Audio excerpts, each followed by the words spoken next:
Let's talk about what it means to be an SBA or Small Business Administration disadvantaged business. Hi,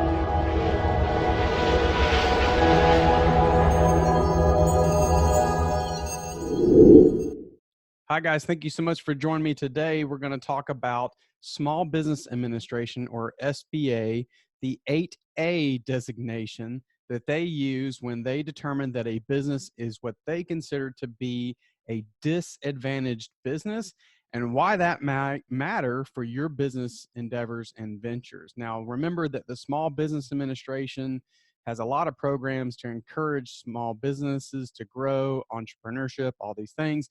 The main one that people think of is the idea that the Small Business Administration gives out loans to business owners. And in the past, I've clarified that what that really means is, for the most part, the SBA is putting a guarantee on those loans.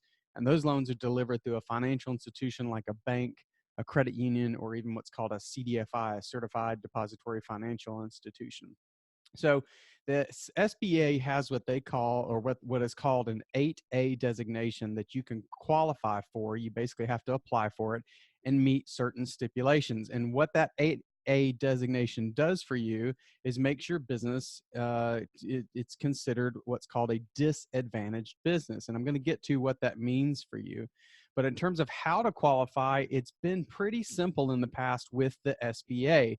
What they define as a disadvantaged business is a business that has majority ownership, so more than 50% ownership, is owned by an individual that is in a disadvantaged class, and they typically define that disadvantaged class by race. So if you're an African American, Hispanic, those types of classifications, the SBA, you can apply to be considered as an 8A designated or disadvantaged business, as long as 51% of the ownership falls into that category. Now, race is the main way that they clarify a business or classify a business as disadvantaged, but there are other ways.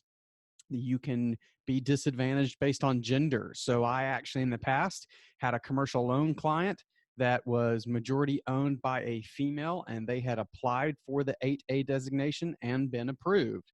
And so there's a lot of other ways. If you have a disability, you can apply for the 8A designation. So there's more ways than just race, but just know that for the most part, race is what drives that. Now, when I say more than 50% ownership, that means you have to have formed a legal entity, a business entity, and you have to be able to document and show in the operating agreement and bylaws that more than 50% of that company is owned by someone who falls into those categories. So that's what an 8A designation means, or how it comes to be. What it means for a business is that when you are particularly bidding on government contracts, you are supposed to be given more favorable status. And so I'll use my former client that I talked about just a second ago, that was owned by that woman that got the 8A designation.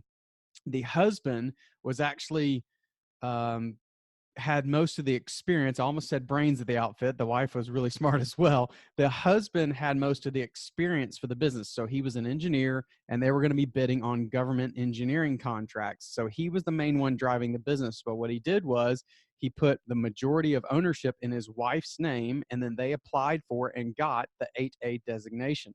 And what that did for them is when they were bidding on various government contracts, the way it works is anyone with an 8A or disadvantaged business classification is supposed to move to the top. Now, that doesn't mean if you have an 8A designation that you're going to be awarded the contract if your bid is 3 times what everybody else is. That's not what's going to happen. But as long as you're relatively close in how your bid works and timeline and all the factors that go into that specific bid, the government entity putting that project out for bid is supposed to give preferential treatment to 8A companies. And so they have to award a certain number of contracts to these disadvantaged business owners. And so it's really worth it if you think you are in that category, any of those categories, to apply for the 8A designation. Now, it doesn't really have a whole lot to do with getting business loans. So I want to separate those. Really what it means, it's a bit more about getting preferential treatment on government projects and things like that.